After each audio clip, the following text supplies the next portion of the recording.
One of the biggest things that came down to integrating technology into this was voice changers.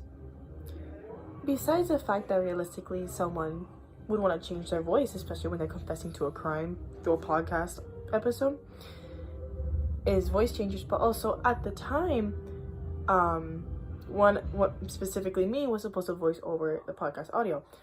The problem with that would have been that I acted an earlier scene. So during my first take, I had recorded the audio, but no matter how much voice changers I put onto it, it still sounded like me. So eventually we ended up changing it anyways, but regardless, we had to use voice changers to change the pitch, the sound of the voice, and to make it more menacing.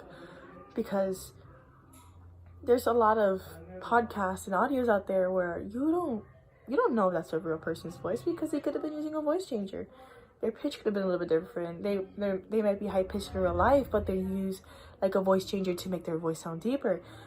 And I feel like that was also another big integration of technology. Just playing around with pitches, volume, distortion, echoes, especially for the last scene. I had to cut off the audio because realistically, if it's an L cut, the audio would obviously be not longer, but louder in a voiceover. And then when the people are actually listening to it through a computer, the volume's gonna be lower. There's gonna be a bit of an echo. So that was the goal I had made with that, not just playing around with technology, but playing around with a podcast and a different voice changer for that podcast audio. We had even uploaded that whole audio and whatever onto YouTube and played it. So we had gone full out with that podcast audio, since it was obviously our biggest integration of technology and online software. For a movie opening that is called The Podcast, there's obviously one obvious piece of technology we have to use, and it's like a social media platform like Spotify or YouTube to indicate that they're listening to a podcast. And that's what happened to us in our final scene. Like, the best way we could have included technology is by showing not only just the podcast cover, but also what platform they were listening on. Specifically, we chose YouTube not just because it's easier, but also it's where a lot of podcasts are from. Usually podcasts are in multiple streaming platforms like Spotify, YouTube, Apple Music. They're everywhere.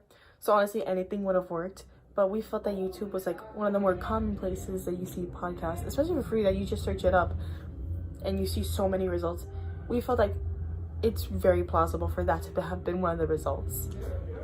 The most obvious use of technology we had in our movie, editing software.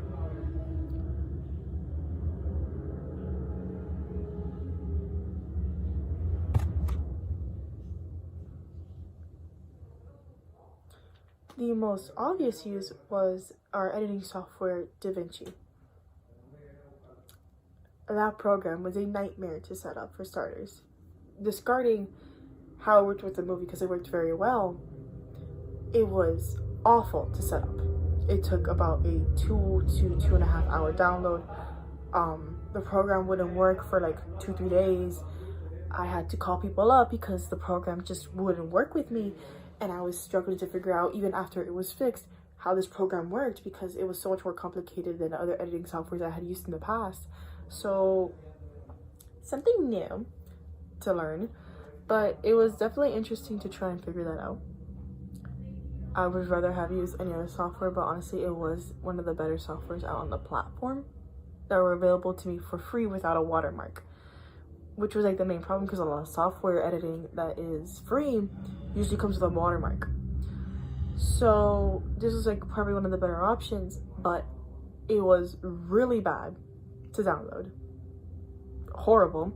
And then on top of that, the extensive amount of problems I had just trying to get this to work so that it would work for the movie.